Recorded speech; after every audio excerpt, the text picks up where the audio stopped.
Yo, yo, yo, yo, yo, what's up, all you burner stoners and potheads? This is Weedman 420 with the Weedman 420 Chronicles. How are all you vipers doing out there? Mrs. Weedman. Mr. Weedman. How the hell are you? Fantastic. I love it. Hey, all you vipers out there in the world, hopefully you're smoking some big fat doinks while you're listening to the show. Mrs. Weedman and I are about to get normal with a doink that was given to me by a friend of ours, Miss Victoria Williams. Thank you so much, from Wake and Puff, Wake and Vape. This is called Berry Bliss, and this is 24%, and this is an indica dominant hybrid strain, and it's a cross. The strain is 80% indica and 20% sativa. Berry Bliss is a fruity strain with heavy diesel undertones that will make you feel delightful, calm, and relaxed. The strain is 24%, making the strain an ideal choice for experienced cannabis consumers. Berry Bliss effects include feeling happy, sleepy, and hungry. Oh. Great. Medical marijuana patients often choose Berry Bliss when they're dealing with symptoms associated with anxiety, depression, and chronic pain. This company that created this strain believes that it's great for health, it's great for happiness, and personal well-being. Berry Bliss features flavors like berry, skunky, and sweet. The dominant terpene of this strain is caryophyllene. And this is just looking forward to trying this strain. I've never had it before. So its flavors are berry, blueberry, and diesel. 43% of the people that use this strain say it helps with pain. 29% of people report PTSD and cramps. So if you get some cramps out there, try Berry Bliss. And that's it. Yeah, Berry Bliss. Thank you, Wake and Puff and Wake and Vape and Miss Victoria Williams for throwing to the cause. We had a fun Saturday. We did. Yeah, but before I tell you about that, let me take a hit of this. Oh, very nice. We got to hang out with some cool peeps this Saturday night.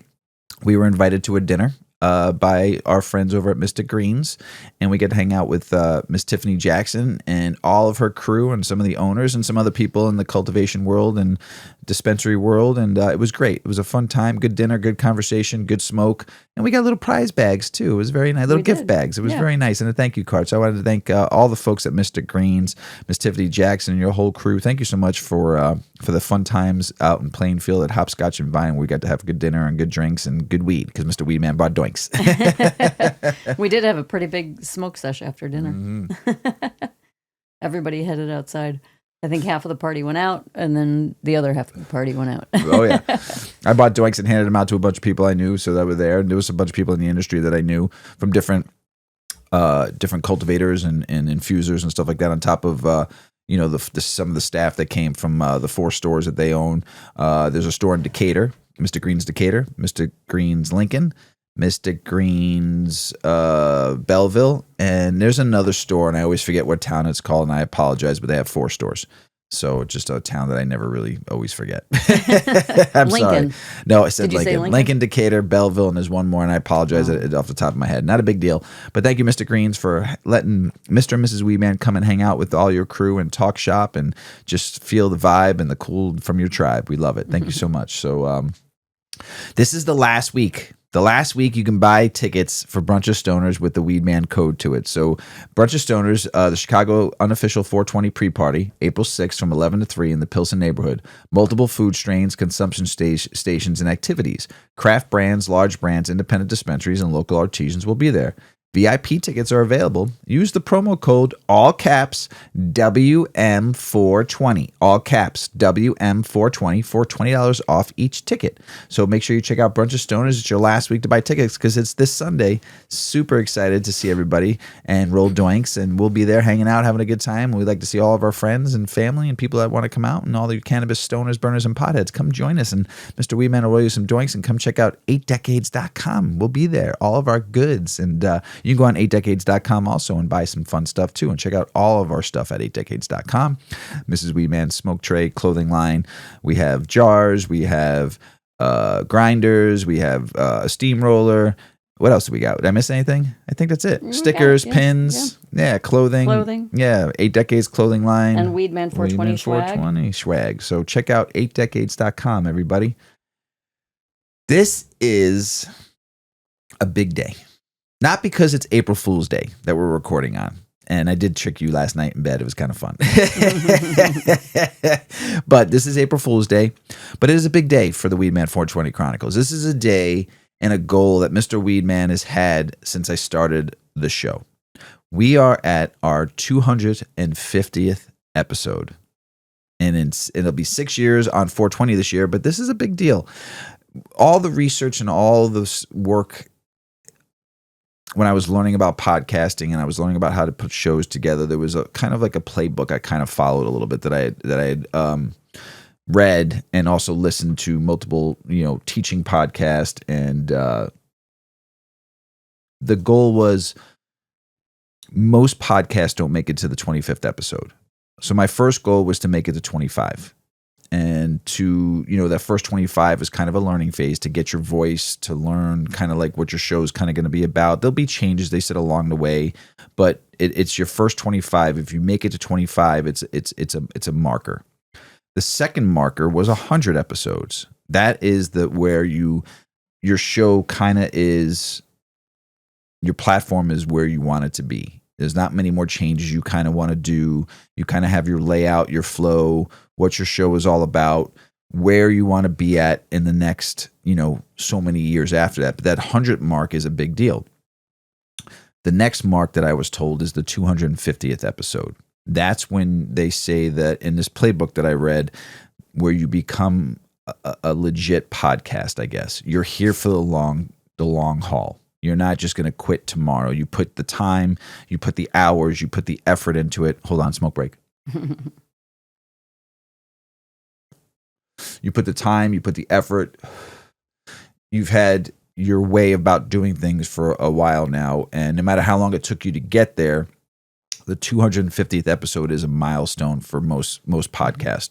We started this show almost 6 years ago. And when we started the show, it was my son, Paulie, T the Tech, Dov Boy and his back alley deals, and Shawty, our producer, who is still with me to this day. Thank you, Shawty. I appreciate it much. You've got me through 6 years of producing our show, and I appreciate it.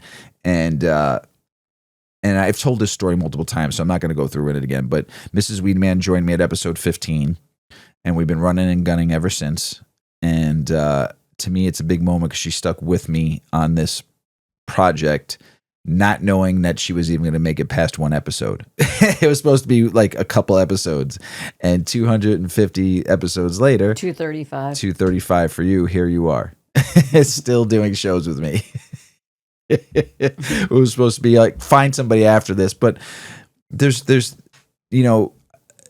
Mrs. Weedman, I appreciate you sticking it out with me. I know it's not always easy to do a show every week, to be consistent, to be disciplined to do it. I know that we have life, day jobs, family, all the other stuff that comes around it. Plus, you started 8 Decades business 2.5 years ago to correlate with the podcast. So that was a big project. It took you a year to get to market, for us to create the products, create the brand, get the products made, get them manufactured, and then get them here.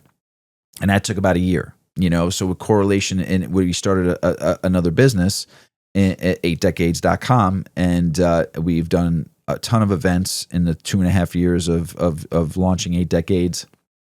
And to correlate a brand with your podcast is one of the playbook they suggest that you do to start a brand, so you can make a living doing your show. And the support that people have given us is a big thing, But being at this 250 episode is heartfelt for me, because this was my top tier goal to get here one day. And now I have more goals to do the next stage of where I need to go to in this. And this is where you come to that crossroad of where you need to go with the show. And I love doing the show. Tuesday night, every night at 8:30 is my favorite night of the week, because Mrs. Weedman and I get to sit here, and it's just the two of us having a smoke sesh, conversation about weed, conversation about life. And, it's meaningful because there's no cell phones. There's no interruptions. It's just Mrs. Weedman and I looking at each other, making funny faces now and then, trying to make each other laugh. And it's my favorite night of the week. And I tell that to everybody. People ask me why I do the show. I said, well, I do the show for many reasons.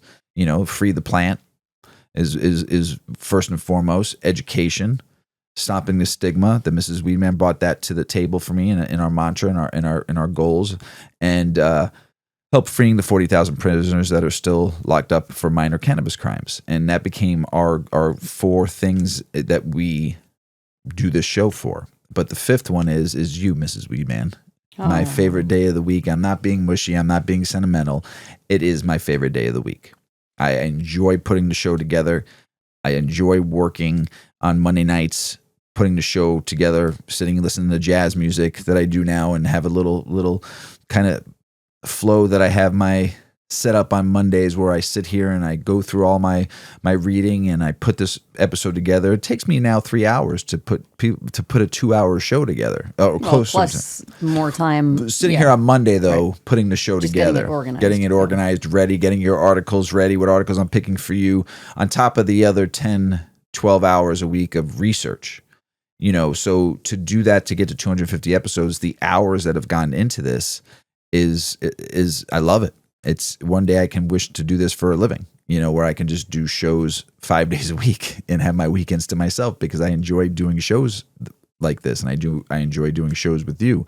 I enjoy doing shows with Big Earl when we started the Grow Hour, 75 shows in, and doing those 75 shows, working with Big Earl once a week and putting the show together, our outline together, and the guests we're going to have on, and what we're going to talk about too. That's another 75 shows we put together. So it's been a blessing to me that this show was a stoner thought one night, hanging out in the basement with Paulie, Dav, T, and Shoddy, when we started just going out and doing the Weedman costume thing and taking pictures everywhere around the city, to say one night on a stony, blowing night, I want to do a podcast, and they all looked at me like I was crazy. And that was I think it was like the summer of 2018, when we started talking about it. And it's just, I just love doing it. I get excited. It makes my week. I wait for Tuesday night. I get excited about Tuesday night. And I'm always anxious to let's go. Come on, let's go record. Let's get down to our studio and record. And Mrs. Weedman has done a phenomenal job building out our studio here in our basement. And, she painted everything and put pictures up and made it look nice. And when we have guests on the show too, our little area for our guests, and our weed bar and our dab weed bar, our weed closet, and everything she's done to help me build the show in creative ways that I'm not good at. So first and foremost, thank you for that. You're welcome. And she grounds me too a lot with this show. There's a lot of stuff that she helps me out with creative wise that I might not always be good at, and ideas, and but being able to do this show for as long as we have, and to hit the 250 episodes, is one of my greatest accomplishments in something that I've done personally. And I've done a lot of things in life, and I've had a lot of goals, and I've reached a lot of things in milestones in my life, but I think this is one of my biggest ones, because I didn't know if I would make it a year. I didn't even know if we'd make it 6 months. And so I just want to tell everybody out there in the world, you've been with us for almost 6 years now, 250 episodes around the world. We are now in 157 countries, 7,700 cities. Somebody is listening to us or has listened to this show. We launched our YouTube channel, and now we're 4,200 hours last year of listening time on YouTube. And I don't really put a lot into YouTube. I just launched the show on there, and we're at like 600 followers. And I know for some people that's not a lot, but it's a big deal to watch, just with no money to do marketing and no money to do advertising and no money to be able to. It's just, what is it? One sticker at a time, one joint at a time, one doink at a time, one saying hi to somebody. Do you listen to podcasts? Visiting a dispensary here and there and ask them if they listen to podcasts, and talking to people about cannabis everywhere I go. I mean, that's all I do is live, breathe, and talk cannabis. And, there's just so much in these 6 years, and so many people to thank around the world to keep me motivated to keep on doing this show every week. It's not just me motivating myself. The little email I get, or the message that I get. I don't have social media anymore, so I don't get those messages that I used to get. But when someone sends me an email or a message on YouTube, or a fan mail, I guess it's called, on Buzzsprout, or now you can send messages on Spotify, and I can actually now send messages back to you on Spotify, which is fun. And I enjoy the praise and the high fives and the shout outs, but I also have gotten some comments from people and I've answered back. You know what I answer them back with? With love. I'm not here to argue with you because everybody has an opinion and everybody's opinion is right to that person. Whether it's right or wrong, they feel strong about that opinion. So I'm not going to argue with you. I have no reason to argue with you because you just taught me something maybe I didn't know. Right?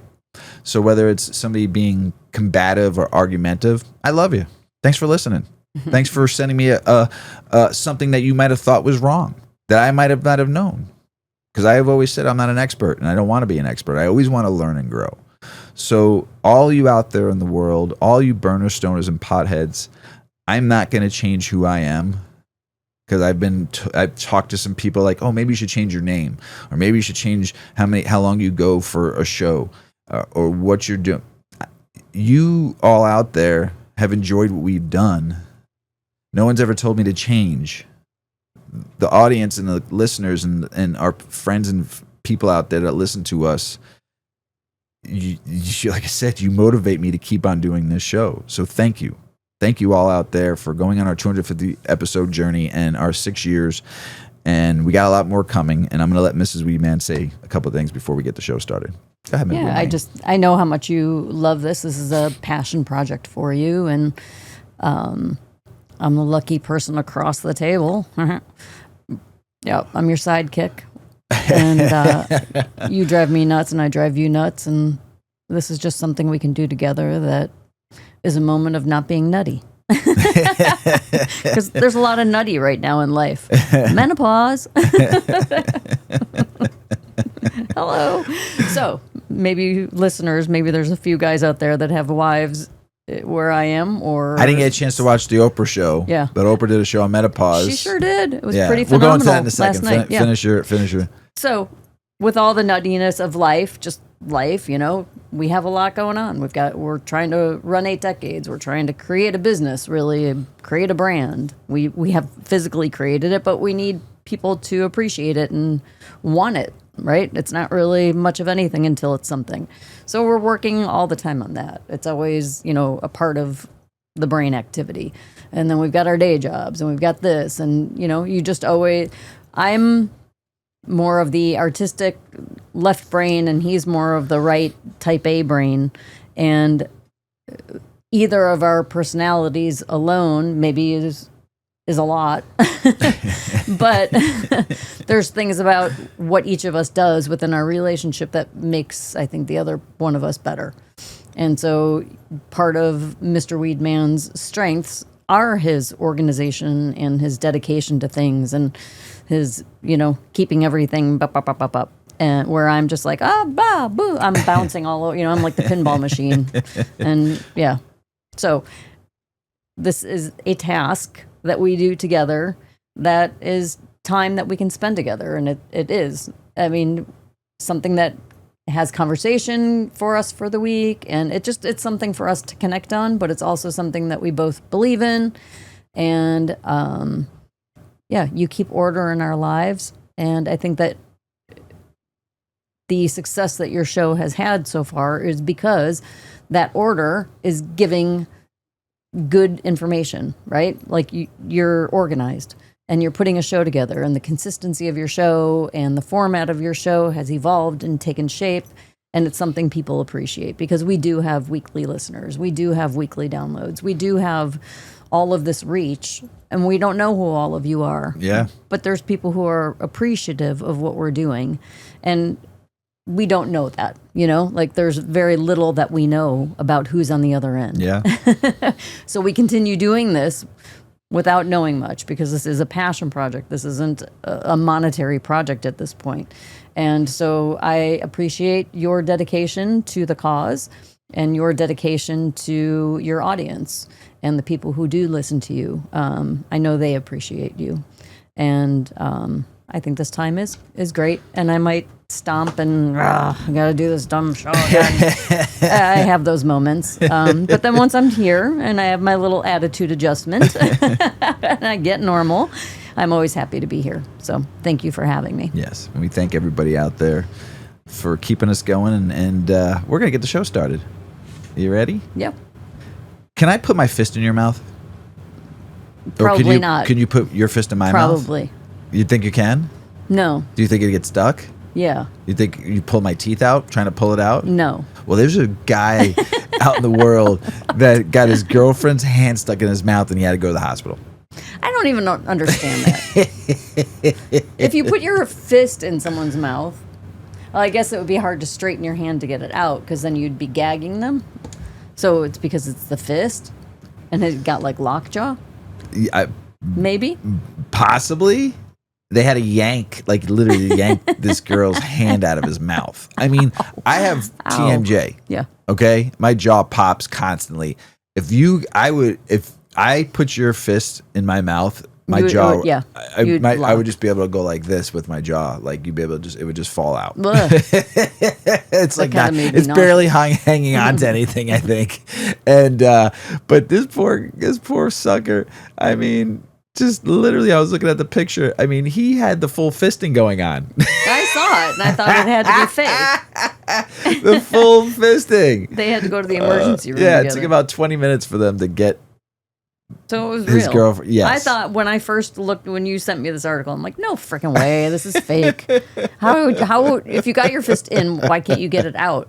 That seems stupid because you just make your hand straight. It's called fisting. That's not fisting. Oh, that's not the mouth? No. Oh, you want to tell everybody in the world what fisting is? April Fools. If you're curious, Google it. Yes, Google it. All right. I was reading some articles, and 3 in 4 marijuana consumers say they trust that product from licensed retailers are free of contaminants. And this was a poll. A recent NugMD survey reveals that 73% of marijuana consumers in legal states trust licensed retailers to provide contaminant-free products. However, experts caution the contamination can occur during cultivation, manufacturing, or storage, highlighting the importance of dispensaries conducting additional testing to ensure product safety. So, Mr. Weedman did a little research and said, okay, if 73% of people think their weed is not contaminated, let's find out where the hidden poisons are. Let's find out, is your pot safe? So the alarming truth about contaminated cannabis. Mm-hmm. Okay? This is the journalist. This journalist hates to say this, especially now when so many people rely on cannabis to cope with life. But you need to hear it straight. Not all legal cannabis products are safe. Not all of it, not even most of it. Ooh. The products flooding both the legal and illicit markets today, especially vape cartridges, wax, and other concentrates, often contain a cocktail of pesticides, heavy metals, synthetic compounds, and other dangerous contaminants. And the worst part, you might be inhaling it right now, thinking it's medicine, thinking it's clean. We were promised that legalization would bring safety and regulations, but as investigations and independent lab tests have shown, that promise has been badly broken. Lab tested doesn't mean safe. Earlier this year, the Los Angeles Times launched a series of independent tests on over 150 cannabis products sold in California dispensaries. All of them state approved and supposed to be clean. What they found was staggering. More than half of all products tested had dangerous levels of pesticides, heavy metals, or other toxins. One legal vape cartridge contained 32 different pesticides, including some banned in the U.S. for decades. Exactly. The worst offenders, you guessed it. Smoke that. Well, the worst offenders are vape oils and concentrates. Why concentrates are so dangerous? Vape pens and concentrates are not just weed in stronger form. They're chemically stewed, and whatever's on the plant gets it concentrated right along with the THC. Let's break it down. Ready, break. Ready, break. If the flower had a trace amount of pesticides residue, the extraction process multiplies it, sometimes 10 times or more. Those toxins go into your lungs in vapor form, bypassing your liver's natural detox filters and going straight into the bloodstream and brain. When heated, some pesticides residue transform into poisonous gases, including hydrogen cyanide, a compound used in chemical warfare. Even more alarming, in some concentrates, labs found synthetic THC and vitamin E acetate, a thickening agent that has been linked to 68 deaths and 2,800 cases of serious lung injury since 2019's vape crisis. We've talked all about that. What these poisons are doing to your body, let's be very clear. There are not mild side effects. Many of the pesticides and additives found in cannabis today have been linked to cancer, Parkinson's disease, neurological damage, hormone disruption, respiratory failure, infertility, and multiple sclerosis. And it's kind of funny because all those on the list is what cannabis is supposed to help. Mm-hmm. And I guess it's not that funny. In one study, marijuana only users had higher levels of lead and cadmium. Cadmium? How do you say it? Ketamine? No, cadmium. Cadmium? Cadmium, thank you. In their blood, both metals that can cause lasting damage to the brain, kidneys, and nervous systems. This isn't fear-mongering. This is science. Science. And it's even worse when you realize that cannabis is hyperaccumulator, a plant that absorbs and stores toxic compounds from soil, water, and air at very high rates. Hemp, great for cleaning the soil. It absorbs all that. You don't want to use that if they're using it to clean the soil. It's so efficient at soaking up toxins that it's even been used to clean up nuclear waste sites. Now imagine concentrating those toxins into a vape cart. Why this crisis exists? You might be wondering, how did we let this happen? The short answer is capitalism, greed, and weak regulations. Profits and margins. Said this how many times? It's not about the plant anymore. It's about what? Margins and profits. How much money you can make. Monies. Because cannabis is still federally illegal, there is no national safety standards. Each state has its own testing rules, and they're widely inconsistent. A product that fails in Colorado might pass in Cali. Many states don't even test for dozens of the carcinogens. Growers looking to maximize profits often cut corners, spraying crops with banned pesticides, bombing grow rooms with toxic foggers, mixing clean weed with dirty batches to boost weight. Even worse, some growers use Chinese-sourced synthetic pesticides banned in the U.S., and regulators often look the other way. As the LA Times reported, California's system failed to catch or stop many of these contaminated products from being sold, even after they were flagged. 7 years into legalization, the state has clearly failed, one Santa Cruz County supervisor said in a public health emergency declaration. Harm reduction to protect yourself. So what can you do about it? For 99% of us, quitting cannabis is definitely not an option. Harm reduction is the next best thing. Here's how to lower your risk. Avoid vape cartridges and concentrates. They are the most dangerous products due to their concentration of toxins. Avoid black market carts or suspiciously cheap brands, like your snake oil salesman, your gas station stuff. Yeah, we've been talking about this for a long time now. Choose solventless products or whole flower. We talked about solventless and solvents on the last episode. So products like rosin, dry sift, or sun-grown flower from trusted sources have fewer chemicals and less processing. Demand the full lab reports. Ask your dispensary for full results, not just THC and CBD levels, but pesticides, heavy metals, and solvent screenings. Look for the OCal certified cannabis in California. Since USDA organic certification isn't allowed for weed, California developed the OCal, an organic equivalent label with stricter testing and banned pesticide list. Oh, and that's used in all states? Just California. OCal. Well, I mean, is it just a standard that we could use in other states? I don't see why not. But they were saying how bad California's was with their standards.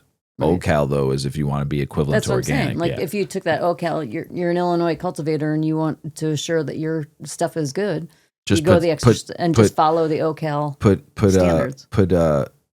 No, I would put like ill.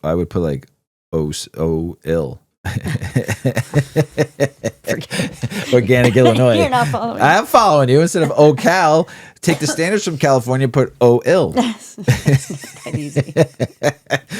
Here's the biggest one. Grow your fucking own weed. This is the safest way to ensure what you're consuming. You can produce your own hash, too, from your own weed. Just ask Wolfman.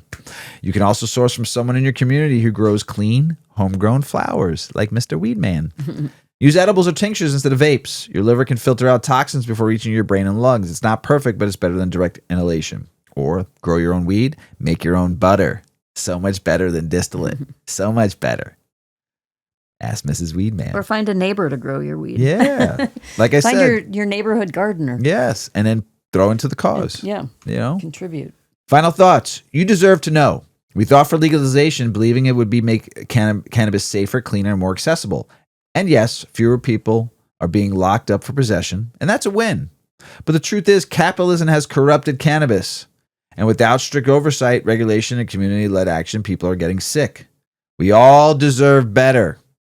If you've been vaping regularly, I urge you to stop now. I know people who use cannabis will share this. Share this, what I've just read. Just if they don't listen to podcasts at all, just play this part for them. Here it is. Ready? Grow together.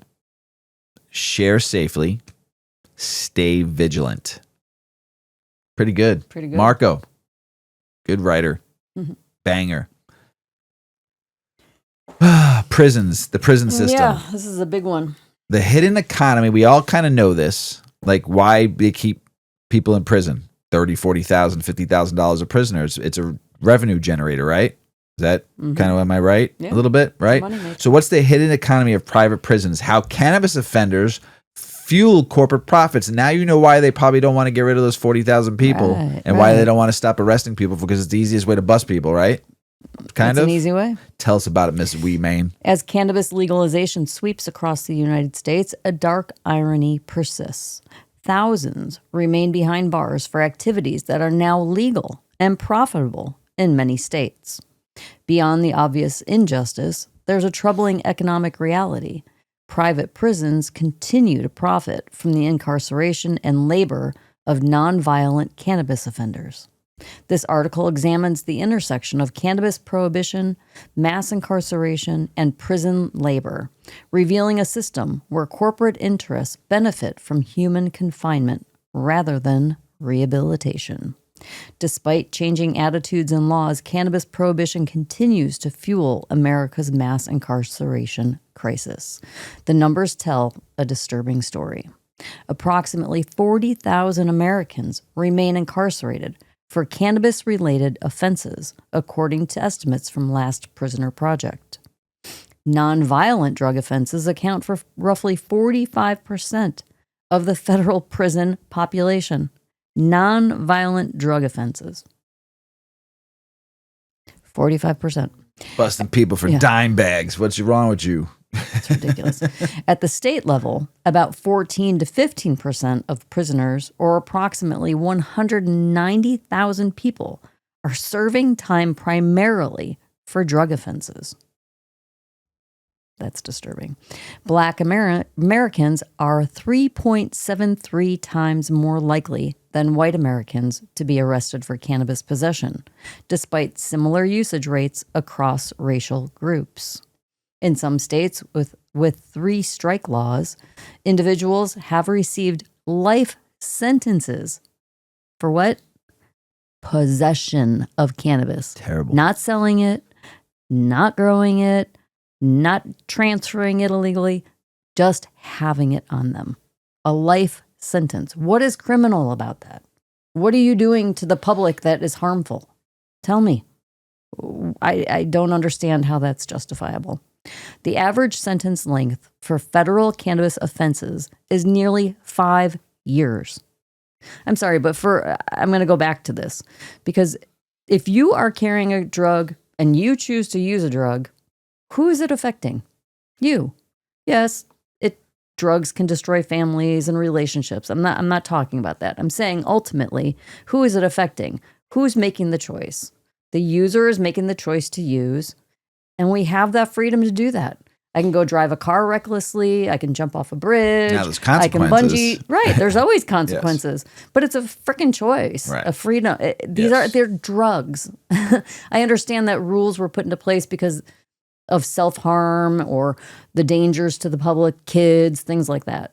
There can be rules, but having to go to jail over a drug is ridiculous. It ruins lives. Okay, back on track. The average sentence is nearly 5 years. Cannabis arrests still account for over 30%. Cannabis account for over 30% of all drug arrests nationwide, even as legalization spreads. The human toll extends beyond those currently incarcerated. According to the Drug Policy Alliance, over 15 million Americans have been arrested for cannabis offenses since 1995. That's crazy. That is 30 years, 15 million people. These arrests and convictions create permanent records that impact housing, employment, education, and child custody, even in states that have since legalized cannabis. Wow. As the legal cannabis industry generates billions Would it be in revenue, $25 billion in the year 2021 alone. Those who engaged in the same activities just years earlier remain behind bars, though, often working for pennies per hour to benefit, get this, private corporations.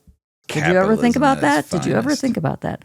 Private prisons have transformed incarceration into a business model with multiple revenue streams. What happened to it's kind of like government programs, like subsidies that help people who are in down times, like welfare, housing vouchers. Right. Those are all programs that were put into place to help you during hardships.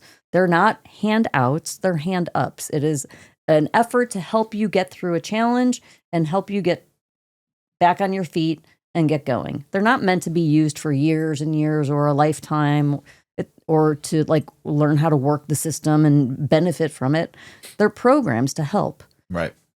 Prison should be thought of that way. It's a program to help. You bring people there if they're dangerous and a danger to society themselves, people, yeah, keep them in there. But for drugs, how come we're not reforming people?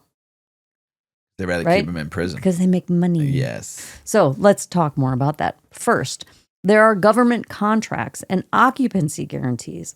This is like a private program. It's a corporation, really, the jail, right? So private prison companies, so this is a prison. It's a private company. They typically receive $50 to $150 per prisoner per day from government contracts. Many of these contracts include lockup quotas or minimum occupancy guarantees. So it's like a bank, often 90% or higher. So they need to occupy that jail 90% or higher or they lose their government money. Yep. They don't want anyone to go home. This is creating financial incentives to keep prisons full, regardless of crime rates or rehabilitation success. Second, there's prison labor. Let's call it modern exploitation. Prison labor represents one of the most troubling profit centers. Incarcerated individuals often work for wages ranging from 33 cents to $1.41 per hour, with some states paying nothing at all. This labor, the money that they are moving through the prison, benefits Unicor, which is the federal prison industries, generating approximately $500 million in annual sales. The prison is a really successful company, $500 million in annual sales. And state prison industries, operating similar programs that generate additional revenue. And there are private corporations receiving discounted labor for manufacturing, agriculture, services. I mean, to think about this, some might say, maybe I would even say, they're prisoners. They don't deserve to make money. Well, guess what? Those prisoners are dads, moms, sisters, brothers, sons, husbands, wives. They have children at home. They have families that might need help. If they're working and it's improving their behavior and it's improving their mind and it is making them a healthier citizen, why can't they be benefited? You know, even if that money, some portion goes to them and then the other portion goes to a designated place, family or whatever. Why can't they? It's an argument and there's more to it. But when you know that $500 million is being profited off of them and our tax money is paying for these facilities, right? Right. So why are they profiting? Shouldn't be. Right. The 13th Amendment, which abolished slavery, contains a notable exception. Except as a punishment. So this is crazy. I didn't know this. except as a punishment for crime whereof the party shall be duly convicted.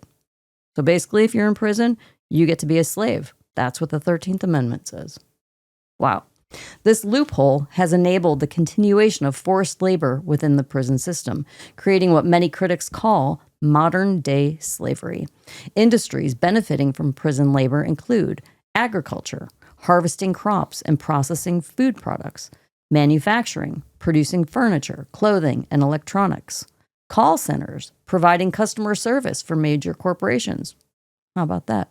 Firefighting. In California, incarcerated people fight wildfires for $2 to $5 per day. They get an extra $1 an hour if they're actively fighting a fire. Most of these meager wages are then garnished for court fees. I think that's fair, but the wage maybe could be higher. Victim restitution and room and board, leaving incarcerated people with little to support themselves or their families. A 2022 ACLU report found that the average incarcerated worker in state prisons receives only 52 cents per hour. In at least 7 states, regular prison jobs are unpaid entirely. So, third, there are additional revenue streams. Private prisons have developed numerous supplementary income sources. The commissary and services, they mark up prices for basic necessities. Communication services by charging families inflated rates for phone calls and video visits. And stock value and investor returns. Companies like Core Civic, formerly CCA, and GEO Group are publicly traded and focus on maintaining high occupancy rates to satisfy shareholders. It's a vicious cycle, really, and the relationship between cannabis prohibition, private prisons, and prison labor creates a disturbing cycle. The term prison industrial complex describes the overlapping interests of government and industry that use surveillance, policing, and imprisonment as solutions to economic, social, and political problems. This system has several key players. You've got the private prison corporations that control about 75% of the private prison market in the U.S. There's lobbying efforts. Between the years 2000 and 2019, the private prison industry spent over $25 million on lobbying efforts. Politicians, many receive campaign contributions from prison industry groups. How about that? And corporations benefit from prison labor while often supporting tough-on-crime legislation. Yeah, because they've got cheap labor. The private prison industry exerts significant political influence. Core Civic and GEO Group spent a combined $1.6 million on lobbying in the year 2020 alone. These companies have historically donated to campaigns supporting stricter drug laws. Yeah, because that occupancy. 90%. Right? Several states have passed truth in sentencing and mandatory minimum laws after lobbying from these groups. This cycle creates powerful economic incentives to maintain cannabis prohibition and resist criminal justice reforms that would reduce prison populations. There's a human cost, though. Beyond the statistics lie thousands of human stories. People incarcerated for cannabis offenses often face separation from families and communities, loss of voting rights and future employment opportunities, mental health challenges from imprisonment, exploitation through labor programs that provide minimal compensation, and find it difficult to reintegrate into society after release. Meanwhile, others are profiting from the very same substance, weed, that led to the incarceration of these people. The legal cannabis industry is projected to reach $30 billion in annual sales by 2025. Yet those who participated in the cannabis economy before legalization remain behind bars, often working for pennies to benefit private corporations. Addressing this issue requires a multifaceted approach, beginning with policy and legislative changes, like federal cannabis decriminalization and expungement of prior convictions, sentencing reforms to reduce incarceration for nonviolent drug offenses, phasing out or strictly regulating private prison contracts, mandating minimum wage payment for all prison labor, eliminating 3 strikes laws, that result in life sentences for nonviolent offenses, removing mandatory minimum sentences for drug offenses, and reforming the 13th Amendment to close the prison labor exception. There are current reform efforts in action. Several promising initiatives are underway, like the MORE Act, which is the Marijuana Opportunity Reinvestment and Expungement Act, and that would decriminalize cannabis at the federal level and create pathways for expungement. There's also the First Step Act, passed in 2018, that reduced some mandatory minimums for nonviolent drug offenses, and state-level reforms in place, like the California Proposition 64, and the Illinois is now including automatic expungement provisions. And we have the Prison Industry Enhancement Certification Program, which requires that some prison labor programs pay prevailing wages, though it covers only a small percentage of prison workers. And there's ways to hold corporations accountable, too, by pressuring companies to disclose and eliminate prison labor from their supply chains, by divesting from private prison companies that profit from cannabis prohibition, by supporting businesses that prioritize hiring formerly incarcerated individuals, by creating certification programs for prison labor-free products, by advocating, why isn't there something like that? Prison labor-free products, like a little logo. Yeah, should be. And by advocating, or why don't they have to say that they are, if they are, by advocating for shareholder resolutions requiring transparency in labor practices. And with community support, there can be changes too, by providing legal assistance for challenging exploitative prison labor practices, by establishing re-entry programs specifically for those incarcerated on cannabis charges, by creating entrepreneurship funds for those affected by both cannabis prohibition and prison labor, by supporting organizations like the Last Prisoner Project, which works to free cannabis prisoners. And just on a side note, you can go to 8decades.com and donate right on our site. We partner with them. Yep. And by developing trauma-informed mental health services for those who have experienced incarceration. So let's wrap this up with a couple of success stories. When Illinois legalized recreational cannabis in 2020, the state included automatic expungement for approximately 700,000 cannabis-related records. Governor J.B. Pritzker pardoned thousands of individuals with low-level cannabis convictions. Additionally, 25% of cannabis tax revenue was designated for the Restore, Reinvest, and Renew, or R3 program, which provides resources to communities harmed by violence, excessive incarceration, and economic disinvestment. Another good story is the Last Prisoner Project has provided legal assistance to numerous individuals serving sentences for cannabis offenses. Their work has led to several high-profile releases, including Michael Thompson, who served 25 years of a 40 to 60-year sentence in Michigan for selling marijuana. After his release, Thompson has become an advocate for others in similar situations.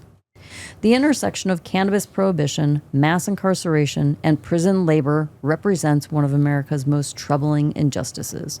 The economic incentives perpetuating this system, from private prison contracts to virtually free labor, create powerful opposition to meaningful reform. However, the growing cannabis legalization movement has created a unique opportunity to address these interconnected issues. As cannabis transitions from contraband to commodity, the stark contrast between those profiting from legal sales and those imprisoned for the same substance highlights the fundamental injustice of the current system. As consumers, voters, and community members, we have both the responsibility and the power to challenge this system. By raising awareness, supporting reform legislation, and demanding corporate accountability, we can work toward a justice system focused on rehabilitation rather than profit, and ensure that no one remains incarcerated for activities that are increasingly recognized as legitimate business ventures. The first step is awareness. By understanding how prison profits from cannabis prohibition and prison labor, we can begin to dismantle a system that values corporate profits over human potential. The second step is action, leveraging our voices, votes, and consumer choices to create pressure for changes at every system level. Oh, yeah. That was a good one. Yeah. That was a lot of stuff I didn't know, and a lot of stuff Yeah. I did know, and a lot of stuff that needs to be fixed. That's it. Yeah. The cannabis technique has the weed world divided. The cannabis term washing has historically referred to the step in artisanal hash making, but add one word and the phrase has a new meaning. Many cultivators are washing their weed the same way they do vegetables in process called bud washing. Has been publicized more in the last few years, and camps of cultivators are divided for and against it. If you have dirty weed that's by a dusty road or powder mildew or spider mites, then go ahead and wash. Jason Gelman, second-generation cannabis farmer and owner of Ridgeline Farm, said in a message. Otherwise, big no-no. What is bud washing? Bud washing cannabis consists of dunking or harvested cannabis stem, flowers, and all in bucket of clean water. It is believed to rinse out dust or bugs accumulated in the natural, organic, or outdoor growing cycle. Others do multiple dunks beyond pure reverse osmosis water. This process starts with submerging the harvest underwater. Then use a hydrogen peroxide solution, a disinfectant to clean the residual powdery mildew before one more water dunk in pure water. Not all the cultivators surveyed in this article were aware or down for bud washing, akin to rinsing salad, but they had heard of H2O2 and mitigate powdery mildew. None recommended it. The jury is still out on the exact impact of regular inhaling heated H2O2, making it a suspect for patients with compromised immune, pulmonary, and cardiovascular systems. Pure water bud washing has not yet shown harm. If sprays have been applied during the last week, which is not recommended, mist plants heavily to wash of undesirable residuals that may have accumulated on the foliage. The bath will not affect resin production. Gently jiggle buds after rinsing to shake off any standing water. The legendary cultivator recommends washing early in the day to avoid when plants come nightfall. He also warns against ever wetting buds with signs of bud rot. This cannabis cultivation tome makes no mention of hydrogen peroxide. While this seems to recommend spraying plants before cutting, modern bud washing happens right after the plant is chopped. Do so any later will interrupt the curing process. Be gentle with the stem and flowers to avoid disturbing trichomes when washing. Give them a dunk and quick swirling. Shake in the water, nothing more. However, some may recommend avoiding it altogether. What does bud washing do? One camp of longtime sun-grown cultivators believes the quick dip won't impact trichome provided it is cool water or room. Others are convinced that it creates breeding ground for mildew, not willing to risk it. However, many sun-grown farmers have harvested in rainstorms and argue that the bud washing is no different. Those who look at the many after photos often consider trying it out. Several social media threads are dedicated to this topic, some spurring debate and others culling agreement. Many are paired with damning before and after pictures of the water laden with dirt, debris, bugs, or even unidentified film. Many reject the concept in the face of those before and after photos, and rightfully so. Cannabis cultivators manage moisture content down to the droplet to avoid mildew, bud rot, and other plant diseases. That the idea of dunking flowers into the bucket of water sounds sacrilege. Still, it's cherished by part of the harvest for a large group of growers, and some claim it makes the weed taste better. One Redditor posted that some who sample his bud washed flower claim it has more flavor and smoke smoother. A commentator agreed that stated that the dirty sift was shades lighter after bud washing. They believe that lighter color is due to fewer bugs, their poop, house dust, and other debris. When asked about bud washing contributing to mold growth, outdoor farmers compare it to harvesting during rainstorms. Both expose buds to an equal amount of water, and many farmers have pulled off the rainstorm harvest issues. Those who bud wash should give a stem a shake and remove some water from inside the calyxes and let it drip dry before the usual curing process. As Severantis mentioned, do this early in the morning so the plants can dry before temps cool at night. Bud washing is a somewhat controversial topic in the cultivation space. Skeptical farmers are adamant they will never wash buds. Still, growers practicing this at harvest will not be disused from continuing. Both camps are firmly divided. When it comes to homegrown for personal use, to each their own. But as far as consumer-facing sun-grown go, the conversation of bud washing may be worth having. I've never bud washed before. I know people that do, though. We Like- considered it on those auto flowers that I did. outside. Yeah. Yes. Because I grew them outside, Yes. but I wasn't brave enough to do it. I feel like you'd almost have to have like they were saying, if you washed it in the morning and it could sit before the Right. night and it getting cold, Right. you might be able to do it. Yeah, I mean, you'd there's have, a I lot feel of like you'd people have to I know that turn do the it. plant upside down You so do. it can drip Oh dry. yeah. Yeah. But there's a lot of people I know that do it. They just it's quick. Some people it do the is. 3. Some people do the 3. Yeah. Just in, Boom, out, boom, boom. in, out, in for the rinse. Give it a little shake. Mm-hmm. Hang it. And then hang it. Yep. Hmm. So, there's some people that do it We outdoor. should try it with just a couple branches. And see it. Yeah. And Yeah, then just like see what it looks like. Like have 2/3 of the batch be Right. unwashed and 1/3 is washed, and then just see. Yeah, I how mean, the it only reason why I would smokes, do how it, it the only reason cures. because we grow indoor, and the only reason why I would do it is for any kind of dust that it collects, from being in the tent, not being the fans blowing and stuff like that, and stuff coming, It would be very little. Yeah, like I'm saying, very little, but that's the only thing I'd be concerned about is some of the dust I got on there. That's it, Yeah. So, the future of cannabis and what sleep medicine. Sleep medicine. We've talked a lot about sleep and cannabis, so this is a very interesting article, and I've read a few articles lately that actually they're saying cannabis doesn't help with sleep. Yeah, it actually CBD. Yeah, go to CBD Different instead. terpenes. Yes. Yeah. So, the future of cannabis and sleep medicine. Tell us about it, Mrs. Weedman. Yeah. Have you ever wondered how cannabis might play a role in improving your rest? Well, what if there was a natural, effective alternative to traditional medications for better relaxation? As the world of sleep medicine evolves, cannabis is becoming an increasingly popular option for those struggling with sleep disorders. Thanks to its natural properties, this plant offers a promising path to better rest, with the potential to reshape the future of sleep medicine. So let's talk about how cannabis supports restful sleep. The best strains for sleep often contain a balanced combination of THC and CBD, the 2 primary compounds that have been linked to improved rest quality in multiple studies. THC is known for its ability to relax both the body and mind, making it easier to unwind and fall asleep. It can also extend the time spent in deep, restorative stages of rest. On the other hand, CBD works to reduce anxiety and stress, which are common causes of insomnia. By addressing both the mental and physical factors that interfere with rest, cannabis offers a holistic approach to improving relaxation. In addition to aiding in sleep onset and depth, it may help alleviate disruptions caused by chronic pain, anxiety, or even nightmares in PTSD patients. For those searching for natural remedies, cannabis is quickly emerging as a powerful tool in the world of medicine. Depending on your needs, the right strain for sleep can vary. While indica strains are generally favored for their deep, relaxing effects, hybrid strains offer a balance of relaxation without overwhelming sedation.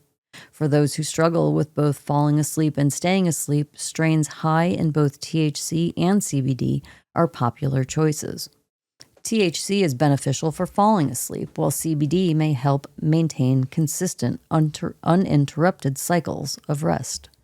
Terpene profiles also play a significant role in determining the effects of cannabis, with terpenes like myrcene and linalool known for their calming properties. As the cannabis industry continues to grow, dispensaries are offering personalized recommendations based on individual needs, helping you find the right strain for better relaxation. CBD is rapidly becoming a cornerstone in the world of sleep medicine. Unlike THC, CBD is non-psychoactive and does not cause the high typically linked to cannabis. This makes it an appealing option for people looking to improve their rest without feeling intoxicated. Research shows that CBD may help improve the quality of rest by reducing anxiety, promoting relaxation, and even alleviating symptoms of conditions that disrupt rest, such as pain or insomnia. It is often taken in tincture or capsule form, allowing for precise dosing. As a result, CBD is gaining popularity, not only as a sleep aid, but also as a long-term solution for maintaining a consistent rest routine. Prescription aids have long been the go-to solution for those suffering from insomnia and other rest disorders. However, they come with a range of side effects from grogginess to dependency. Cannabis offers a natural alternative that is both effective and less likely to cause adverse reactions. As more people look for alternatives to traditional sleep medicines, cannabis is becoming an increasingly popular choice. Unlike prescription drugs, cannabis works with the body's natural systems, reducing the likelihood of dependence. Additionally, it helps with the underlying causes of sleep issues, such as anxiety and pain, making it a more holistic approach to rest medicine. The shift toward natural remedies signals a growing demand for plant-based sleep solutions. The future of sleep medicine looks brighter as cannabis continues to gain acceptance in this field. In the future, more advanced research into cannabis's specific effects on rest can be expected, leading to better, more targeted treatments. With the rise of personalized medicine, cannabis will likely become a more tailored solution, offering customized blends of THC, CBD, and terpenes to address specific issues. The future may also see the development of new delivery methods that make it easier and more efficient for consumers to experience restful sleep.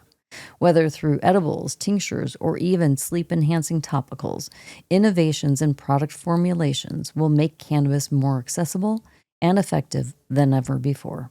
With increasing recognition of this plant's benefits in sleep medicine, it is likely to become a cornerstone in achieving natural restorative rest. The future of cannabis as sleep medicine is bright, with endless possibilities for enhancing the quality of rest for those struggling with sleep issues. As delivery methods improve, it will become a more valuable tool for improving sleep and overall wellness. That's what You love it for sleep. Yeah, I sure do. You do. Yep.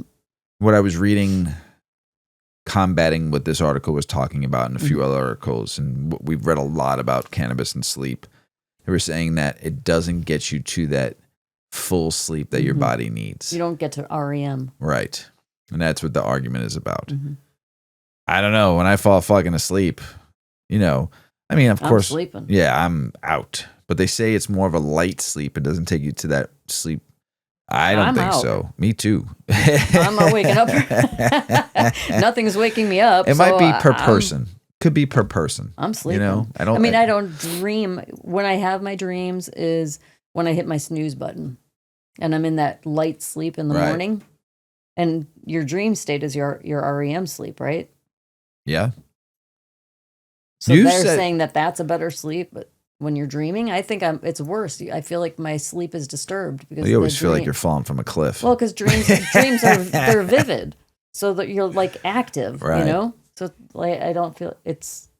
I don't know. Once I'm asleep, I'm restful. out. I don't hear shit. I like just sleeping. Yeah, man. So not knowing anything until CBN, THC gummy we take, or your edibles, your heavy dosed edibles. Whew, man. I don't even move. There was one night I think we woke up and I don't think the covers were even moved. Just like a corpse. Oh shit. So shift to outdoor marijuana cultivation could cut industry emissions by up to 76%. We've talked about this, like how much emissions that the cannabis industry brings out. But greenhouse gas emissions from the legal marijuana industry have climbed so quickly in recent years that it is now equal to about 10 million cars, according to a newly published study into the energy emissions of cannabis production. A switch from indoor to outdoor grow, however, could lessen the environmental impact by lowering emissions as much as 76%. That's according to North California's based research Evan Mills, who has spent years building a model of the legal cannabis industry's energy inputs and emissions outputs. All told, his new paper in the Journal of One Earth concludes that energy use by this sector is on par with that of all the other crop production, and that the marijuana industry represents 1% of the total national emissions from all sectors of the economy. Still, 1%. 1%. Yeah. Compared to other industries, the study continues. Direct on-site use of fuels and electricity by the cannabis industry is 4 times that of a domestic use by the U.S. pharmaceutical industry and beverage and tobacco manufacturing. Energy use is a third of what it used by data centers nationally. It adds, and 1.5 times that the cryptocurrency mining. Whew. That takes a lot of energy. Yeah. It's all computer hardware that's just running and running and running and mining. Yep, all running. Processing. Mill's life cycle analytics includes not just cultivation itself, but also transportation, retail, and waste disposal. Cannabis has become the most energy and carbon intensive crop, the author wrote, as cultivation has shifted from open fields to indoors coverings as areas of 5 million square feet. That's 270 average Walmart stores. Whoa. Yeah. In the U.S., the physical footprint he noted, is greater than that dedicated to artificially lit food production and floriculture across the country. So I'm just going to read this real quick. Just like annual U.S. direct energy, number 1 is chemicals. Number 2 is petroleum and coal products. 3 is paper. 4 is primary metals. 5 is data centers. 6 is food. 7 is artificial intelligence. Wow, it's already up there. Non-metallic mineral products, open field agricultural, non-cannabis, and then cannabis cultivation. Wow. Yeah. It's right behind agriculture. And agriculture has been going forever. And there's forever. 1, 2, 3, 4, 5, 6, 7, 8, 9, 10, 11, 12, 13 underneath that, under cannabis. Yep. So, Evan Mills, One Earth, but not all cannabis production is equally responsible for energy use and emissions. Mills reports asserts that 90% of marijuana-related emissions come from indoor grows, which are far more energy-intensive than outdoor cultivation. Indoor cultivation can also yield worse outcomes for indoor and outdoor air quality, power grids, waste production, water use, energy costs, worker safety, and environmental justice. As far as reforms go, the new paper says federal legalization of marijuana would achieve only modest reductions in energy and emissions, about 8% overall, though it notes a national level reform could enable more potent policies. The most promising is a pivotal way from indoor grows toward outdoor cultivation. Emissions have risen substantially despite widespread state levels legalization efforts, which suggest that relying on market forces alone is not a viable climate energy for this industry, the report says. More targeted policy initiatives are needed to manage emissions, and the greatest potential lies in guiding the industry towards a much larger share of open field cultivation. Additional policy shifts that could reduce emissions include increased home growing of cannabis, wider use of greenhouses by cultivators, use of a more energy-efficient varieties of the plant, implementation of on-site solar, and other updates. But there's also a risk of increasing emissions in the new legal cannabis era. For example, if more marijuana is grown indoors or if more products are delivered directly to consumers' doors, emissions would rise under this model. If half of all sales were done through deliveries, that would increase emissions by 4%, the study says. Meanwhile, if a quarter of all outdoor grown cannabis were shifted indoors, that would lead to a 10% emissions increase. Key upward pressure include rising demand for cannabis, changes in industry structures, revision of legal producers to the illicit market where electricity sources can be dirtier and less efficient. A response to what are perceived as overzealous regulations and the trend towards directive products that embody added processing energy, the report says.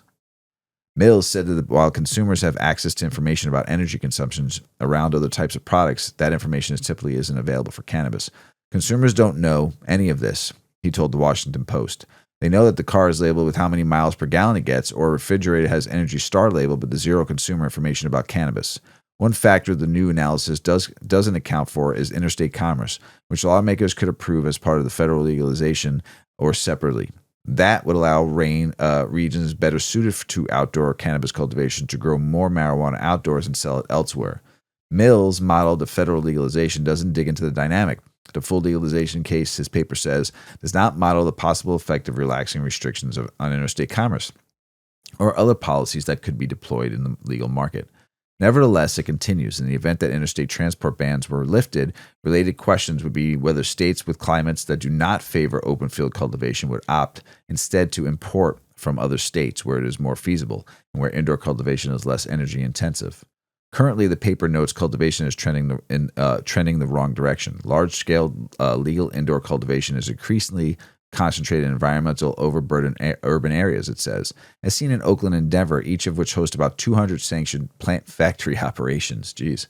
The new study comes on the heels of separate research last year's finding that outdoor cannabis agriculture can be 50 times less carbon emitting than indoor production. 50%. Yep. Authors of the report published that in the Journal of Agriculture, Science, and Technology noted that while a handful of studies have examined indoor marijuana production, very little known is about the impact of outdoor cannabis agriculture. Dissemination of this knowledge is of utmost importance for producers, consumers, and governmental officials in the nation that have ever either legalized or will legalize cannabis production, they wrote. The environmental impact of cannabis production are often overlooked by policymakers, industry, and consumers alike. Some bodies have stepped up efforts to lessen the footprint of cultivation. Attempts to protect those critical ecosystems, this report is saying, will fail as long as those committed to environmental protections neglect to recognize the grapple with the elephant in the room, namely the global system of criminalized drug prohibition, properly known as the war on drugs. In an interview with Marijuana Moment at the time of pro-legalization, Representative Jared Huffman said that there are some important nuances when it comes to cannabis policy and the environment. He said that even amid extreme drought conditions in California, there are water sources that should be providing resources to the community and industry that are instead being diverted by illicit grows. We have not done a very good job of lifting up the legal market so that we can eliminate the black market, and the black market has really unacceptable environmental impacts, he said at that time. California itself has taken some specific steps to get rid of this issue. For example, officials announced in 2021 they were soliciting concept proposals for marijuana tax fund programs amid at helping small cannabis cultivators with environmental cleanup and restoration efforts. And in New York, set rules meant to promote environmental awareness, for example, by requiring businesses to submit environmental sustainability programs and explore the possibility of reusing cannabis packaging.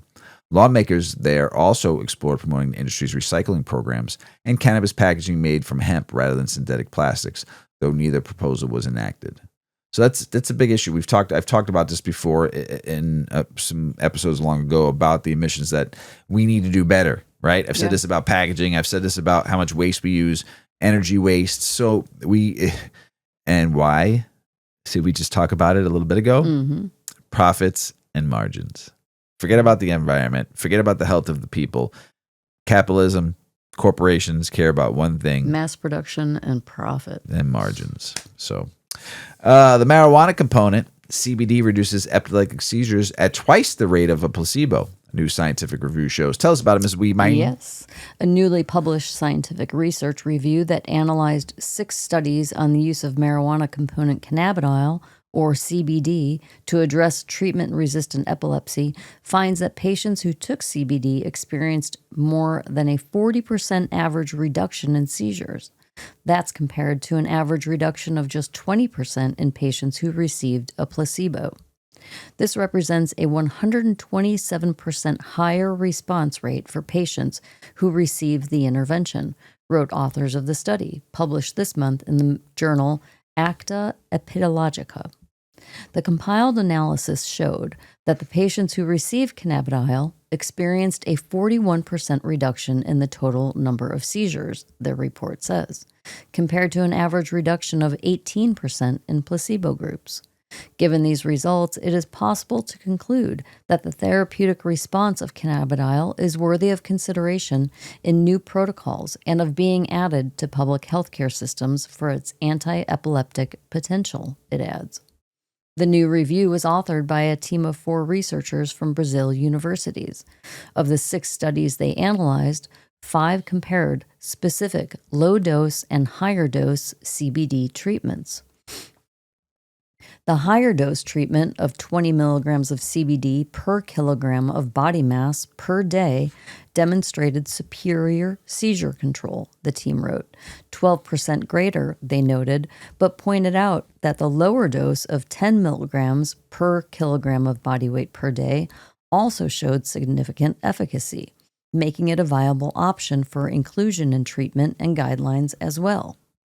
Reported side effects were generally mild, with the most frequent being drowsiness, decreased appetite, and diarrhea. Based on the results from the analyzed studies, the report says it can be concluded that the addition of CBD to the treatment regimen for patients with pharmacoresistant epilepsy is beneficial in most cases. One way to explain the benefits observed even in the placebo group is through patients' mental state, including stress and emotion, because these were double-blind studies and epilepsy is a debilitating condition that causes great distress to the patient and their families. Everyone has a strong desire for improvement, the review says. It is even noted that many patients relocated to Ohio to participate in the study. This level of effort reflects the family's desire for a better quality of life and may partially explain the notable efficacy observed in the placebo groups. Authors of the report wrote that in Brazil, not only is CBD not yet part of official treatment algorithms, but all the CBD used in the selected studies and those available in Brazil needed to be imported, which further complicates widespread adoption due to cost and availability issues. These barriers highlight the need for discussions on improving accessibility, they continued, and conducting local studies to adapt CBD use to the Brazilian context. In the U.S., meanwhile, CBD, as the pharmaceutical Epidiolex, is approved by the FDA for the treatment of certain rare forms of epilepsy. Charlotte Figi became a figurehead for the medical marijuana reform in the United States after the popularization of her story of using CBD as a treatment for Dravet syndrome. Charlotte unfortunately passed away in 2020, but her family continues the fight for CBD and continues their work with the brand Charlotte's Web. Separately, a review published late last year in the medical journal Medical Cannabis and Cannabinoids found treatment-resistant pediatric epilepsy to be among a number of ailments for which high CBD, low THC cannabis improved children's quality of life. A separate study by researchers from DePaul University in Chicago drew on industry data to examine what conditions qualify minors for state legal medical cannabis programs, finding that epilepsy was a more common reason for obtaining a medical marijuana recommendation among minors than it was among young adults aged 18 to 20. A 2021 study of epilepsy patients who used non-prescription CBD products, meanwhile, found that they reported a higher quality of life and better sleep than patients who did not take the cannabinoid.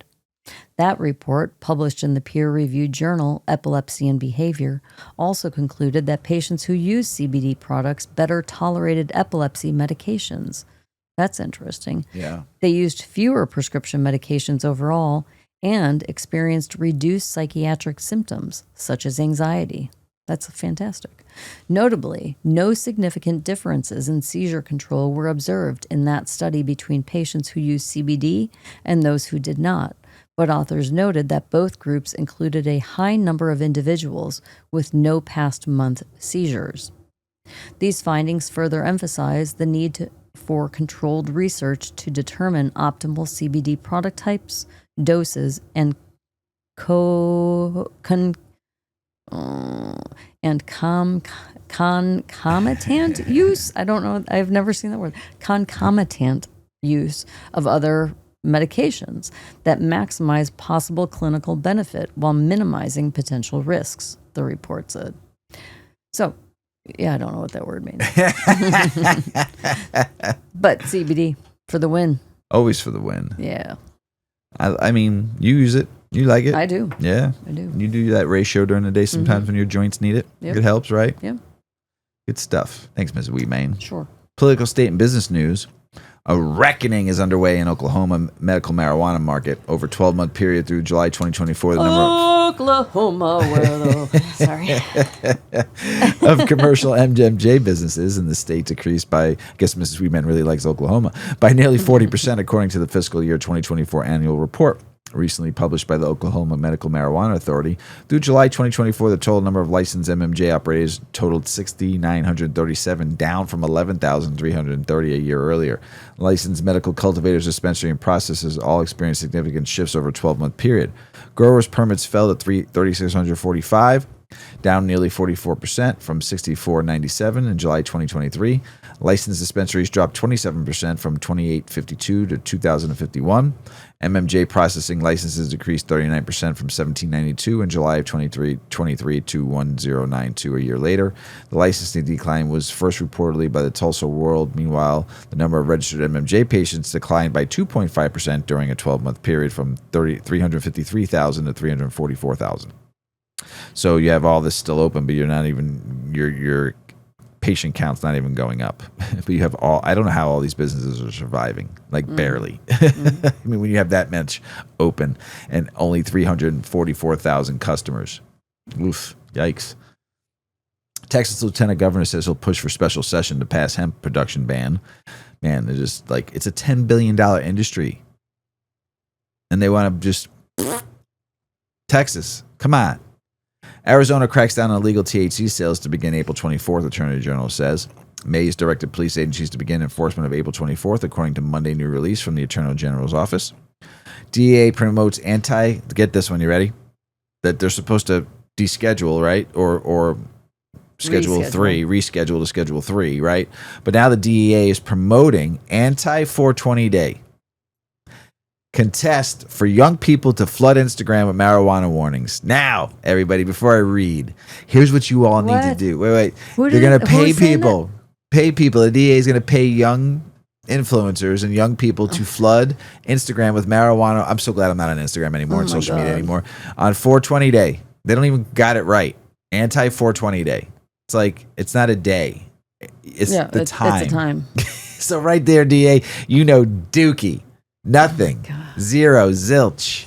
So here's what all you people that are on social media, when you see one of these people post this, click on them and click on you, restricting your restricted content. Spam it up. Get their shit blocked.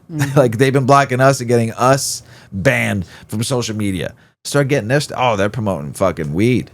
Bye. Get them out of here. That's what I would do. I think I'll just take a little video of myself smoking a joint and blow smoke, and then put that on people as my comment on everybody. So the DEA is promoting Anti-420 Day campaign, encouraging high school and college students to create short videos warning about the dangers of THC use. The initiative, organized by Johnny's Ambassadors, aims to flood Instagram with anti-marijuana messages on April 20th. Participants can earn up to $50 for their submissions. The DA supports the campaign through the JustThinkTwice.com platform, aiming to educate youth on the risk associated with THC products. I don't want my tax dollars going to pay for somebody to put fake anti-420 propaganda on their social media. And why are my tax dollars going to pay for this? First and foremost, Elon, whether you like the guy or not, go after the DEA. Stopping 420. What are you, fucking killing me here? Come on now. Whether you like Elon or not, I don't care. I'm just making a joke. But this is fucking bullshit. Complete bullshit. We will never get fucking cannabis rescheduled. I don't believe it anymore. After seeing that, I think it's going to be impossible. There's too many hands in the pot that have different agendas, and if it goes legal, it hurts someone else's bottom line, and nobody, it's ridiculous. Anti-420. Just smoke 420 every day at 4:20 p.m. Yeah. That is what 420 is about. It's not the date, everybody. But the date is a fun. It is a fun day. Don't get me wrong. My weed is born on 420. Right. So my 420. So I get it. I love 420. It's in my name. But to me, to see this is it's maddening. Yes. More than a quarter of pre-rolls in New Jersey exceed the state microbial limits for cannabis. Indiana's Senate committee approves billboard ban of marijuana ads. It has moved to the Senate Appropriation Committee for more debate. Pennsylvania taxpayers spend billions on marijuana criminalization while neighboring states reap the benefits of legalization. Pennsylvania, who wants to legalize cannabis altogether, needs to stop doing that. New Hampshire House passes marijuana legalization, psilocybin decriminalization, and medical cannabis expansion bills. Marijuana legalization, HB 198, allows adults 21 and older to possess cannabis through it doesn't establish a commercial market for cultivation and sales. Psilocybin decriminalization, HB 512, and then medical cannabis expansion. The House also approved measures to expand medical cannabis access, including increasing the purchase of possession limit for patients from 2 ounces to 4 ounces. Good for you, New Hampshire. Now legalize it all together, will you? Maryland lawmakers approved bills to let adults to make their own marijuana brownies and concentrates at home, like they weren't doing it already. Right. You allowed me. Maryland lawmakers have passed bills permitting adults to produce cannabis edibles and concentrates at home for personal use. The legislation introduced by delegates David Moon and Luke Klippeninger, along with Senator William Smith, expands existing laws that already allow personal cultivation of cannabis plants. The new measures prohibit the use of volatile solvents in creating concentrates. The House of Delegates approved the bill earlier this month, and Senate's Judicial Proceedings Committee passed it on Tuesday. The bill now moves to full Senate for consideration. Humboldt extends deadline for farmers to pay cannabis tax. We talked about it a couple episodes ago. County sales, it's the last time. The county says it's the last time, Mrs. Weedman. After hearing from concerned local growers, the board again decided to extend the deadline to settle Measures S tax bills. Growers who have entered into a payment plan with the county have until December 31st to pay off what they owe. Those who haven't made any payments, over 200 businesses, have until April 3rd to contribute something or losing their license. Ohio CBD retailers push back against efforts to limit hemp products to marijuana dispensaries. Ohio Senate Bill 86 proposes that intoxicating hemp products such as Delta 8 THC be sold exclusively at adult marijuana dispensaries. The legislation has raised concerns among CBD store owners who argue that it would eliminate up to 90% of their non-intoxicating full-spectrum hemp products. They fear this could drive consumers to unregulated online markets, posing safety risks and resulting in a significant tax revenue loss for the state. This bill also suggests imposing a 15% tax on intoxicating hemp products and enforcing age restrictions, limiting sales to individuals 21 and older. Minnesota could license hundreds of marijuana retailers, cultivators in the upcoming months. They received over 3,500 applications for cannabis businesses, including 1,444 social equity applicants and 2,085 during the recent application window. The state plans to issue licenses to hundreds of marijuana retailers and cultivators in the coming months. Licensing will proceed through a lottery system with qualified applicants for certain licenses types also to be advanced without entering the lottery. The OCM is currently reviewing applications, and more details on the licensing process are available on the official website. Minnesota's retail marijuana rules sent for final approval before license rollout, though. A judge will allow 14 days to approve, deny, or otherwise alter the rules. A final set of approved rules will be published in the state register, making them adopted and in effect. Georgia backs off THC drink ban instead of allowing sales in liquor stores. Good for you, Georgia. Let people get their weed somehow because you don't allow it, except for pharmacies that get to sell vape carts that you're just killing your people with instead of getting them the real shit, flower, which they all would rather have. How marijuana could blaze a new path for movie theaters. Facing declining post-pandemic attendance, some movie theaters are exploring innovative strategies to attract audiences. These include offering activities like pickleball, installing cocktail bars in lobbies, and even considering the sale of cannabis products at concession stands. In New York, officials are contemplating licensing charges that would allow theaters to sell and permit consumptions of marijuana during films. However, current regulations restrict cannabis sales to licensed dispensaries, and any shift to include theaters would require new permits and licenses, which are not yet allowed but are planned for the future. Also saying that they would just do smoke session times. Like you could bring your own weed. Yes, and but there'll be smoke session times. Like there'll be certain shows that'll be for smoking weed, and most burners would. Cool. Yeah, they probably already have sprinkler systems and all the fire hazards. I mean, the last 20 movies I went and saw, I was either high on edibles or I was smoking weed. I was flowering it up, So I mean, why not just let people have a show where they could smoke, Partnerships between U.S. Hemp Roundtable and Blue Check help support online hemp sales. The U.S. Hemp Roundtable has partnered with Blue Check to enhance age verifications for online hemp sales. This collaboration aims to help businesses comply with regulations by verifying that only legal adults can purchase hemp products online.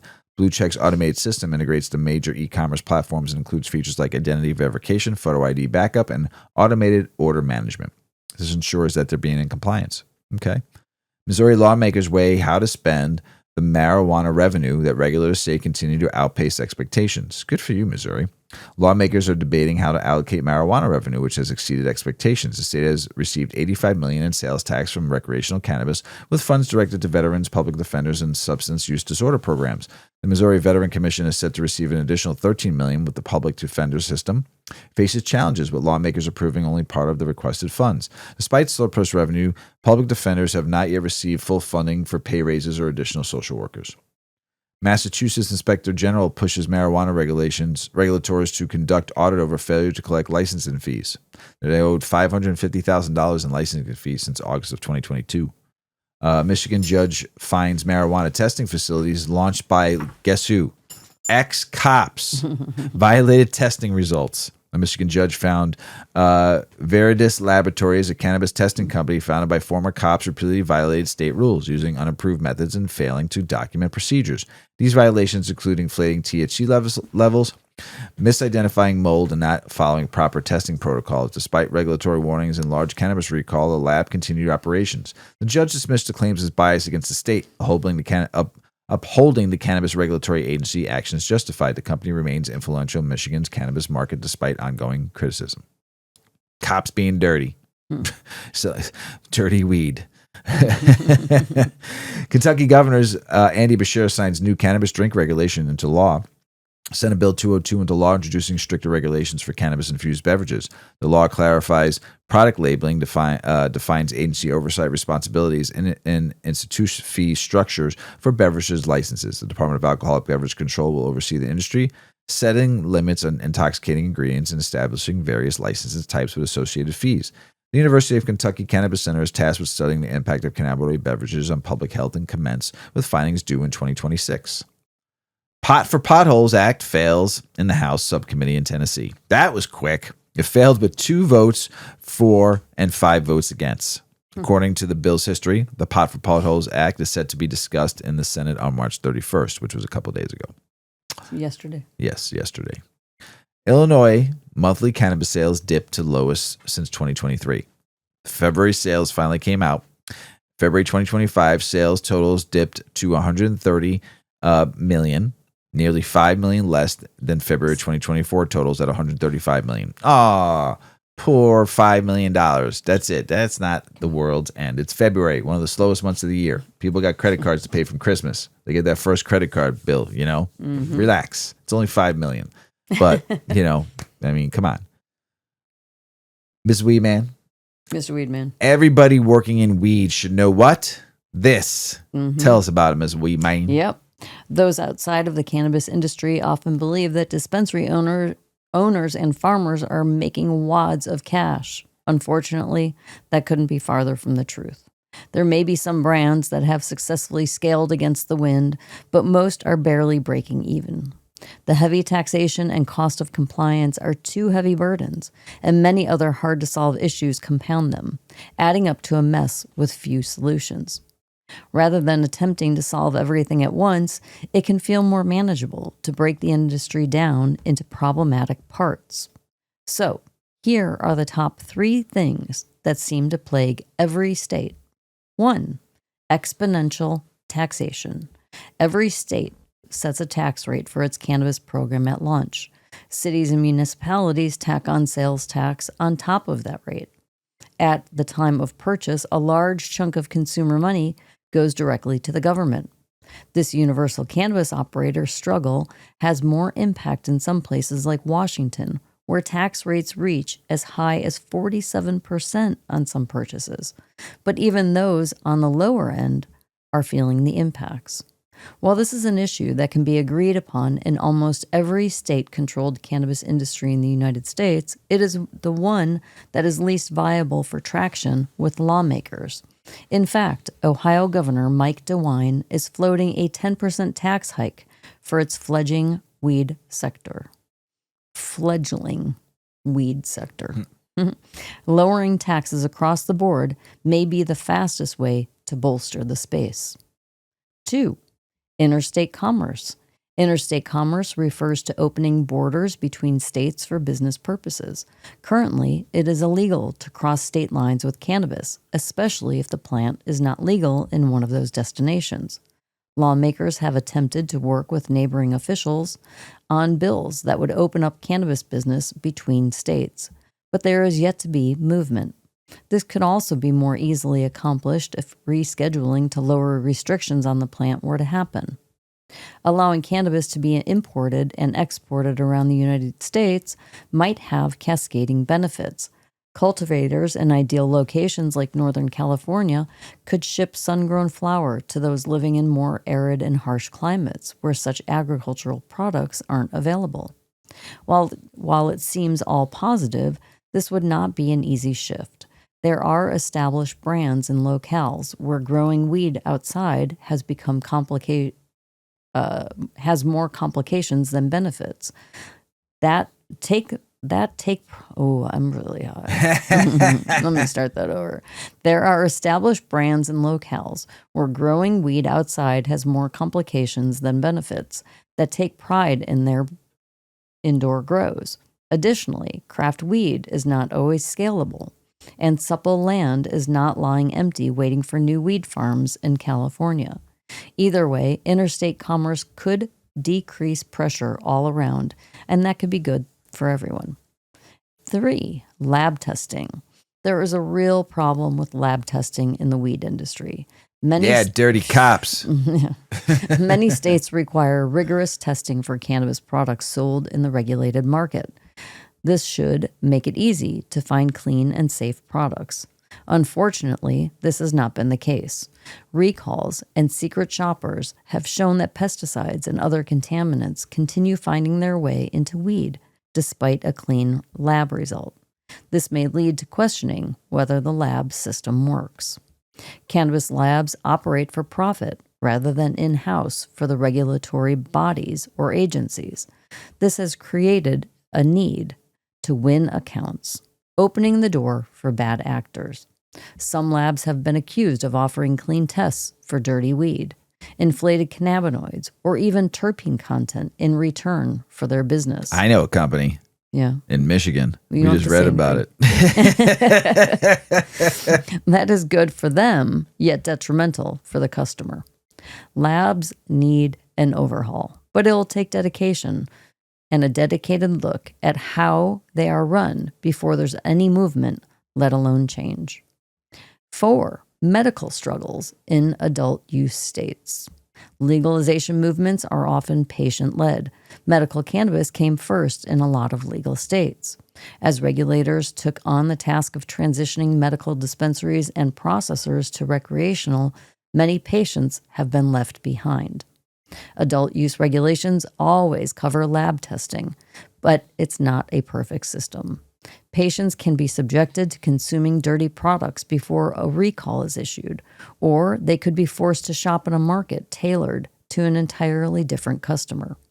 Adult use or recreational use laws have brought hope for more access, innovation, and destigmatization. Instead, though, it has left a lot of medical patients without their trusted brands or dispensaries. Meanwhile, new products are often tailored toward having fun rather than treating chronic pain. The retail weed world could do better for this class of consumers. 5. The industry needs help. Cannabis entrepreneurs entered the brand new weed world excitedly, and many are left dejected as they face a litany of uphill battles.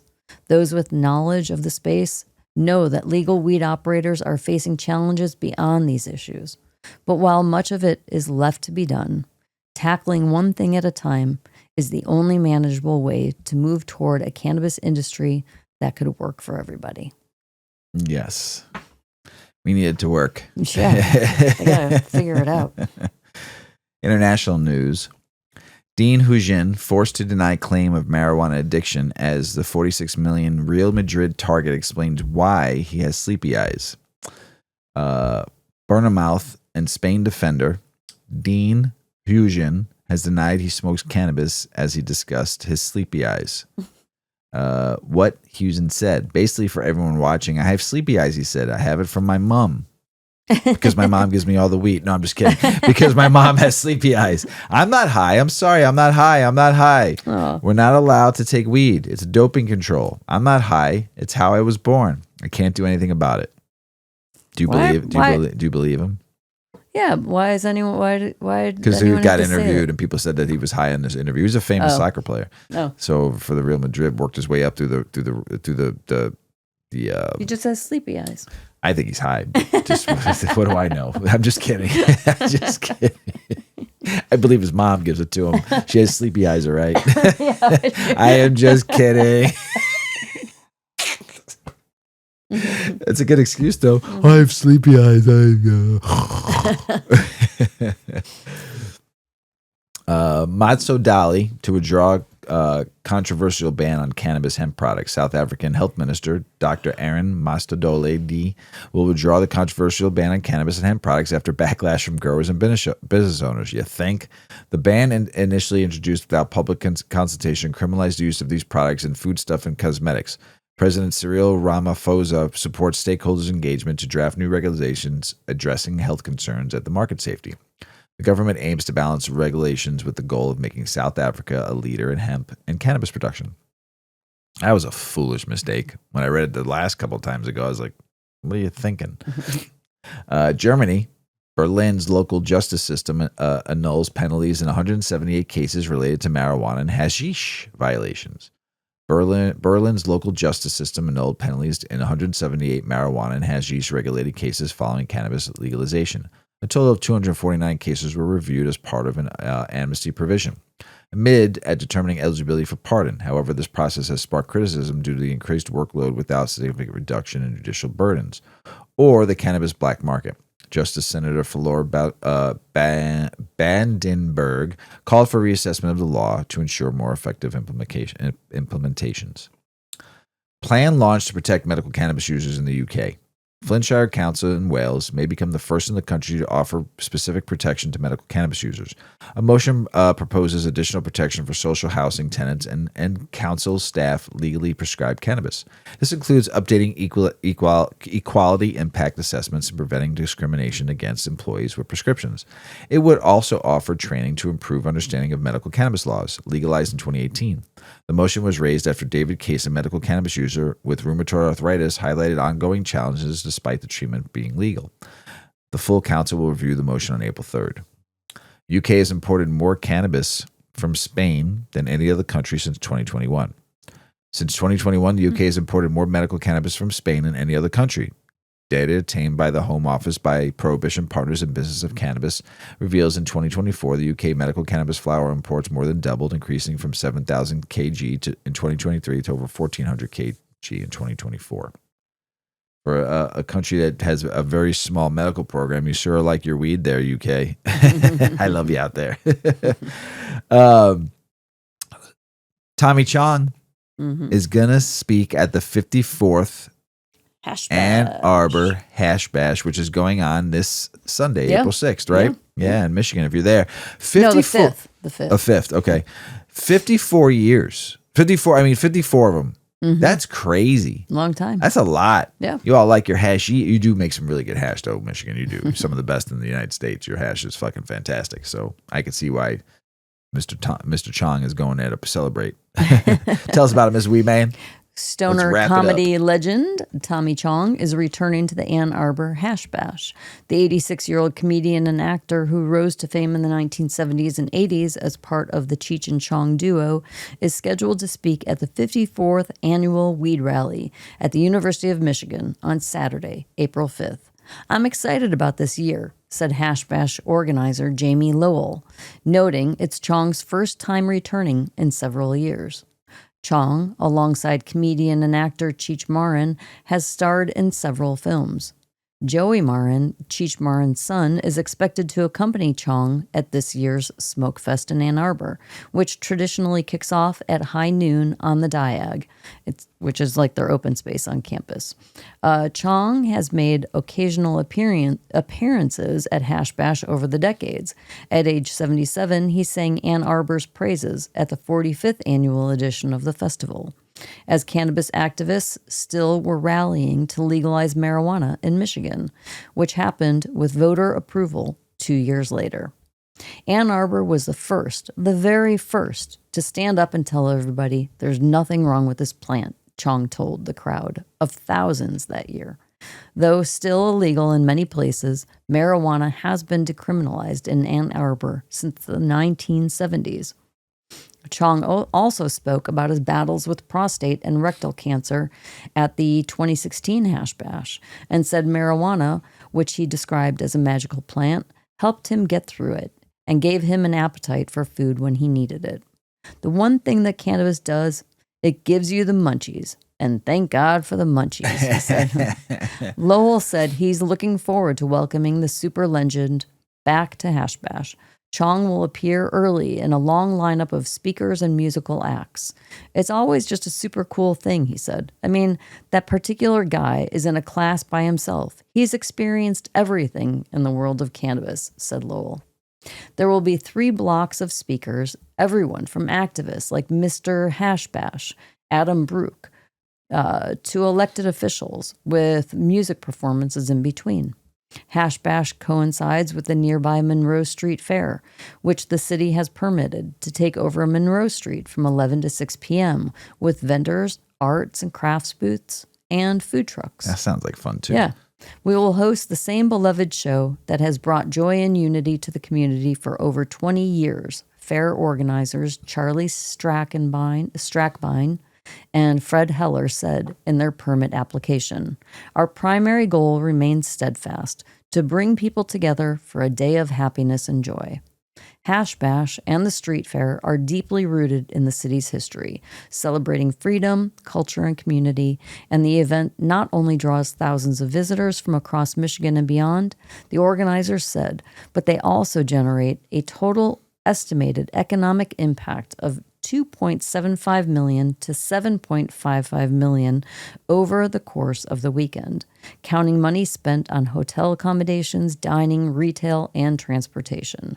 The infusion of economic activity highlights the positive influence of the events on Ann Arbor's local businesses and the community as a whole. We need to go. We do need to go. We need to go to Hash Bash. We need to start traveling around to like the big events. Yes. Yeah. That'd be That's fun. why I want a camper. A camper. I want a nice 25-footer. With a hood ornament of Mr. Weedman. That's it. Puffing away. Yeah, that's why I want a camper, so we could just take the dog and go. And just park and then have to take, tow a little car or some scooters and go do our thing. I mean, it's been a dream of mine since I started this show. We've been talking about one day being able to own a camper and going to all the different events, and staying just the weekend and driving back home. Instead of getting a hotel. I'm going to start a Mr. Weedman GoFundMe. For a camper? Go fund Mr. Weedman's camper travels. Oh, shit. Mrs. Weedman. Mr. Weedman. Here's to 250. 250. Here's to the next 250. Congrats. It's not going to take 6 years, though, this time. No. Hopefully, we do more shows. We have a plan, and we're going to tell you about it yet, but we have a plan and to add some stuff. So we'll tell you all about it maybe on our 420 episode or after 420. So, but for Mrs. Weedman, 250 episodes. I'm so proud of you for sticking with me and through the ups and the downs and the thicks and the thins and the fun times and the bad times and the good times and the hard times and climbing up all these hills we've had to climb all these years. And it's just been a lot of fun doing it with my best bud, my wife, my friend, my sidekick, or I'm your sidekick.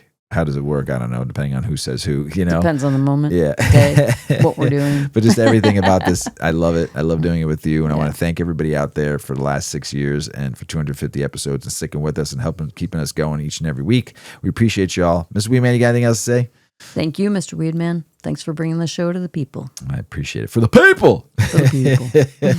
Hey, everybody. We love you out there. Thanks for listening. Thanks for being a part of 250. As Paulie always says, smoke smart. Puff, puffing away. Puff, puff, pass. Check out our cannabis lifestyle brand online at 8decades.com. Our custom smokes and accessories are perfect for your coffee table, bedroom nightstand, or kitchen counter. They're designed for you to show them off. The Canna community is also loving our hemp and cotton blend t-shirts, sweatshirts, scarves, and hats, finished off with our 8 Decades logo. We've got some awesome long-lasting goods that will be your favorite for years to come. 8 Decades, because a 9th decade of cannabis prohibition isn't acceptable.